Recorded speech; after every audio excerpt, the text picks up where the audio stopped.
Hello. Um, Today I wanted to talk about ribbons. So, ribbons are like a really weird thing because they're like flat. I mean, they kind of can have some type of like thickness to their strand and patterns and whatnot. But, like, if you think of a ribbon, I mean, sometimes I just think of like a piece of paper or something like that. Or actually, it's probably better to like depict it a ribbon like flattened out and wide, kind of just like a rectangle. I mean, assuming you cut it like that. So like the issue becomes when it recedes back in 3D space, because like you could have it like that, and then normally what you do is you have it like that, because you can kind of see that it's kind of going back. It's kind of like falling back a bit. Obviously, if you were looking at a ribbon, like if you were looking at this ribbon from the side angle, it would just appear like a strand or like a line. But the important thing to know is that it still has like a shape to it. I guess you could say it contains like an array of lines. I mean, I guess that is like a good way to think about it. Because, like, if you were to take this ribbon and cut it into like a bunch of strands thin enough, it would just look like a bunch of like pieces of string or lines or whatever you want to call them. So the thing about ribbons is like they can really twist. Like, they can deform.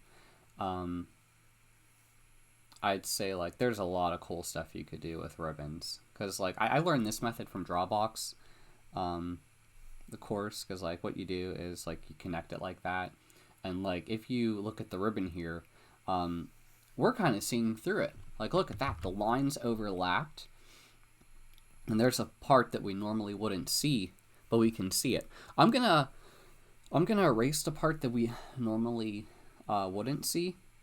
Like you wouldn't see that. Like if you're looking at a real ribbon, um, you're not gonna see that part. But because we have the freedom to draw whatever the heck we want, you could see how we drew through that form. Um, and this reminds me of like another Drawbox ribbon thing I learned about how like what do you do? I think it was something like this, and then it was kind of like the important idea here was that like the ribbon was kind of like standing up. I should have drew on a cleaner part of the page. I'm going to do that again here. And you can kind of see that the ribbon is getting a bit closer to us. In this case, like you can tell that based on how things like this, let's say this, okay, let me draw it first. So like it's smaller, and then it's like slowly getting a bit larger, and then it's like connected like that. This isn't perfect. Oh well, let me try it again.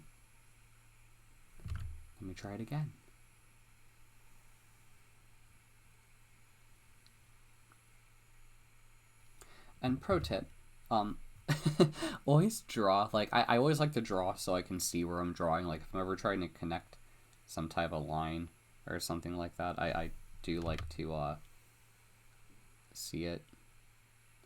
God, I am really messing this up today. Oh well, I need more coffee. And this is a bit too rounded off. I didn't mean to do that. I screwed this up. But yeah, what you do is you kind of like connect these lines, and this should have been more perfect. Damn it. That should have been more like that, and kind of not like that. And like you kind of connect it. Like in this case, the ribbon is kind of like standing up.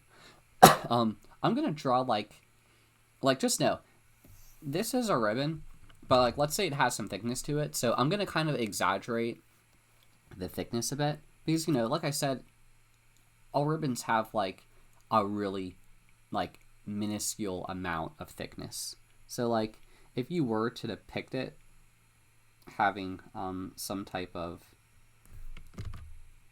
three-dimensionality to it, it kind of like,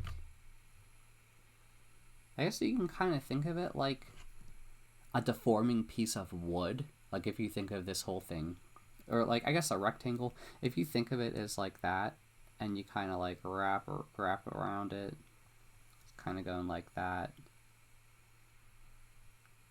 I think that that's kind of like a good way to depict it, because like it has like some thickness to it, and obviously if I did that I would kind of have to like do another type of line to show that, but I guess you could just make it up in your head that it's hidden in 3D space. But you could also think if it's a rectangle, then there definitely is some like directional thing behind it, so like it's kind of like a really weirdly deformed box. Or, you know, I guess you could think of it as like a piece of wood.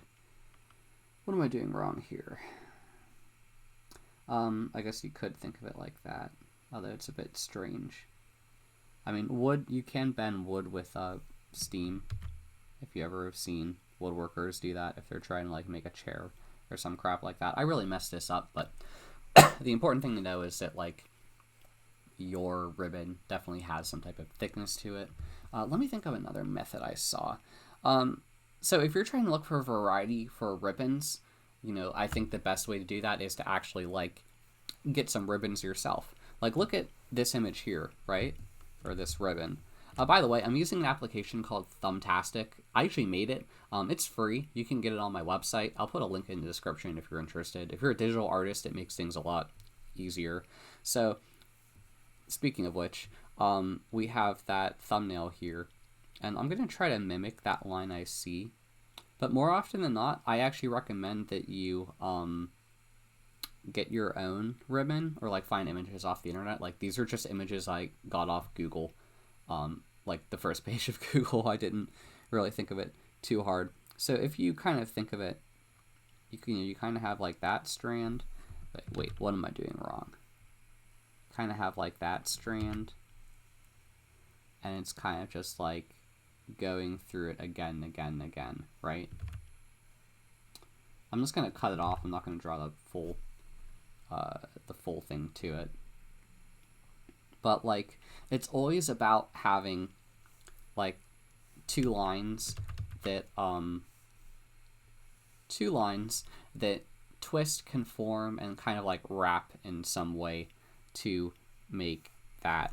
I'm going to draw the lines here because like clearly in this image I just drew the lines and kind of like connecting ends, but like in the actual image we have here, like it cuts it off. Like, you know, obviously there's like, okay, look right here, there's an actual line there.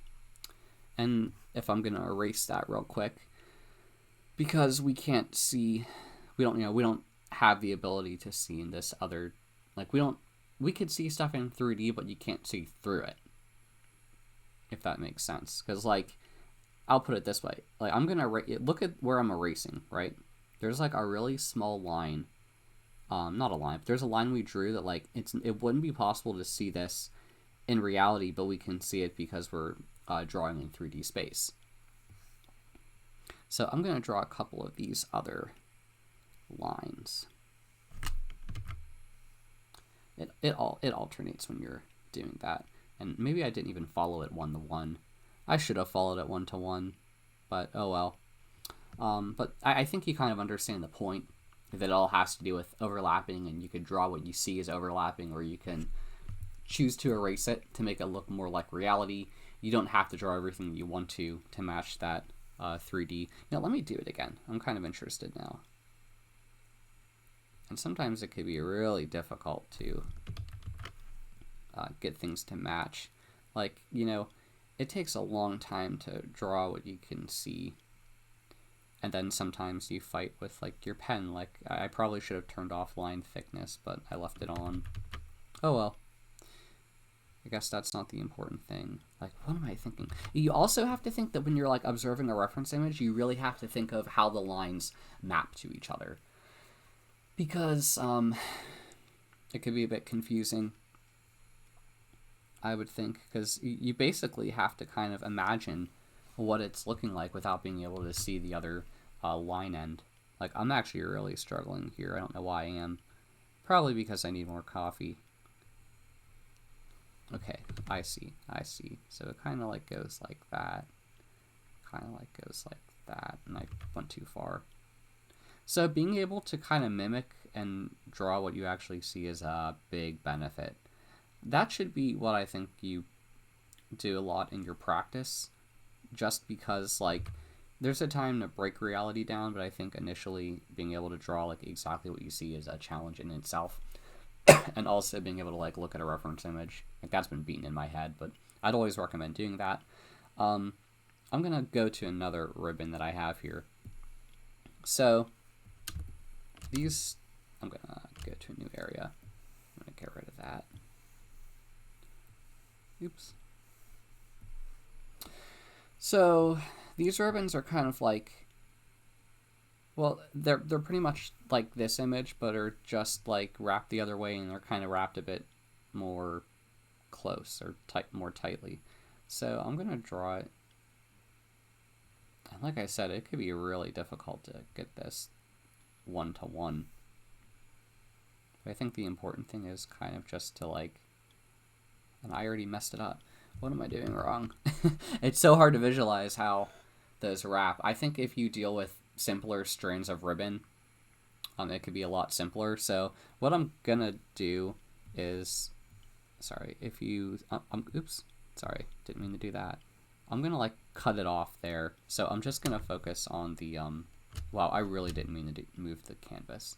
I'm just gonna focus on like that half, the lower half. So we have that, that, and that, and I'm gonna kind of like wrap it off. Yeah, sometimes you have to like take a breather, take a second, and try to think of how like the different lines on both sides of the ribbon are wrapping around.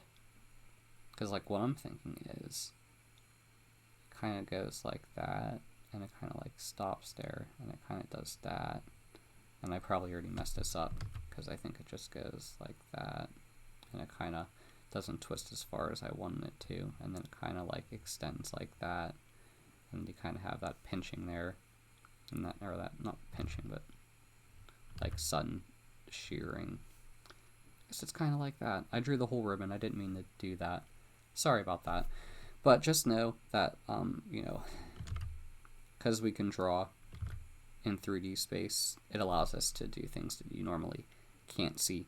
So whether you want to depict that in an actual drawing, I'm going to leave that to you. Darn, I drew that way too close. Like, that should have been pinching a lot more. It shouldn't have been like that. I'm going to erase a part of this. I'm probably wasting way too much time erasing crap to kind of explain the issue. But I think I'm kind of like hitting the important points about drawing stuff in 3D space. Always get a reference. If you're also looking for ideas of stuff to actually draw, you can probably go to like, I don't know, your local party store. If they have ribbons, you can look at that. Maybe clothing, you could like look at like a ribbon tie, or you can even look at ties. You can look at anything, like anywhere you can get a ribbon. I think if you want to kind of like think about how ribbons also set, you could even look at like maybe images that are more static. I think a leaf is kind of like a rounded ribbon. And like when I look at leaves, like there are so many different types of leaves. This is a leaf of the vanilla plant, and it's an orchid, so like orchid leaves are really thick. I haven't seen them bend that much. Like if you look at like other leaves you may find in your garden, I find them like you could find a lot of interesting shapes of how they twist or how they fold in themselves, or how they twist, turn. So like if I was just gonna take one leaf to do that, I'm gonna do it again because I messed it up. Wow, oh, that's why I'm drawing so big. I didn't mean to do that. Because leaves kind of offer, I feel like, a similar challenge to ribbons. Because you know, they're just kind of like a step above, in which they have like maybe a little bit of an organic thickness to them and a rounded form to them. So they could also be a good way to play around with ribbons. This isn't perfect. I really botched that. It's probably more like that. But if you ever were going to draw a leaf or something like that, I think like there's normally like a center point if you're going to do that. I think that was the way I learned in Drawbox.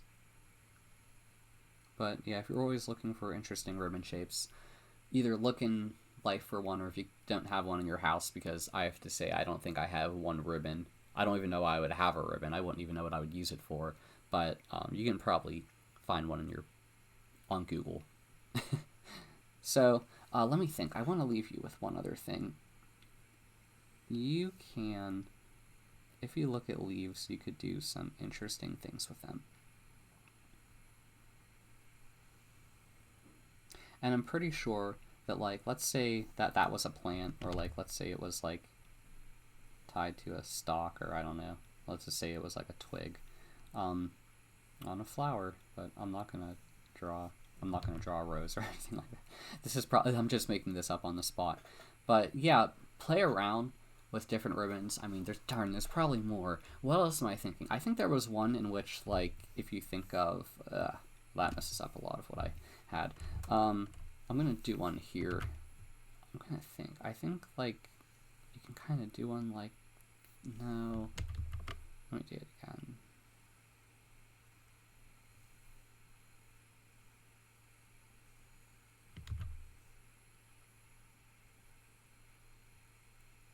Basically, what you're doing here is you're kind of like, no, that's not a good one. I want to do it more perfect.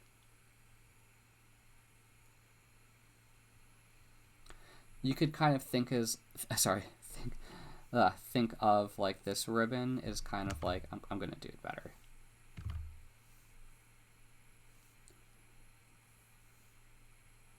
No, what am I doing wrong? You can kind of think of it. I'm gonna do it again for your sake. Like, I could think of like a ribbon. It could kind of like buckle in, if that makes sense.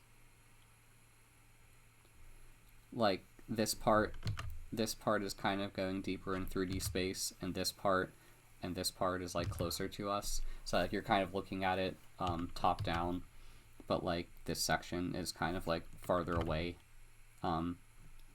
There are ways to depict that, but like, you know, it kind of adds like a cool three-dimensionality to it. Let me think. There was another ribbon, because like I want to add some originality to this of ribbons. I wish I could think of ribbons. You know what I'm gonna do? I think, okay, you know what? Let's say we have like, is it twisting a good one? Let's do like more twisting. Like, let's do a more extreme, right? Okay, right here, let's do some extreme twisting. So like, we have like a ribbon strand, and like, basically, I'm gonna erase that part. Both like the ribbons being twisted at like a really extreme part, so like you can't see one of the plain sides of it. But if you could see that side, like, because we're looking at this image straight on, if you were looking at this from another angle, I would say it would kind of look like, that. Like, you would clearly be able to see the plane. And I'm trying to think of how I could twist this. Sometimes you gotta play around and like twist it in your mind and kind of discover new interesting shapes. How am I going to do this? Is that the good way to think about it? It's hard for me to think, because I'm probably totally messing this up.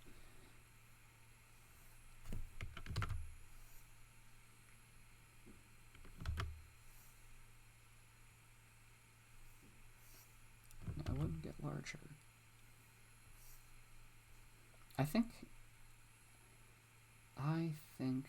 no, I am totally messing this up. But, like, the important thing to know is that observe your reference, look at a reference to try to get an idea of how a ribbon can twist, and collect a lot of reference. I think ribbons are just, like, trying to think of so many ribbon sides and trying to think how to rotate in your mind. Like, that's just a crazy challenge. I mean, I'm pretty sure you can figure it out if you spend enough time, but, like, I can't even think of it in my head. It's just so hard. I guess it's kind of a lot like trying to rotate a piece of paper, and I think I already touched upon that. And yeah, I did. But, like, I guess if you wanted to, as another tip, I suggest, like, getting a piece of paper and cutting a thin strand and twisting it and drawing it from reference and kind of getting an understanding of the overall 3D-ness of that single piece of paper. And I think, yeah, I think that's what I want to go with. Sorry I can't give more examples. If I think of better examples in the future, I'll definitely make another video to elaborate on it, but I think I'm going to leave it here. If you have any questions, please, like, ask in the comments or whatnot, but thank you for listening.